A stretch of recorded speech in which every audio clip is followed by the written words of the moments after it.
Hello everyone, in this video I'm going to show you how to disable autoplay videos on Facebook. If you're battling with videos on Facebook autoplay by themselves and you really want to disable that option, here's how I can get it done. The first thing you have to do, open your Facebook account, then you tap on the menu icon. Then from there, we'll tap on the menu icon.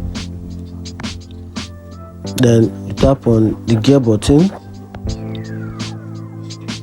Once you tap on the gear button, then you scroll down a little. Then you tap on the media. Then from there you scroll down a little. Then you make sure you tap on this small dot right here and change the settings from mobile data and Wi-Fi to never autoplay videos.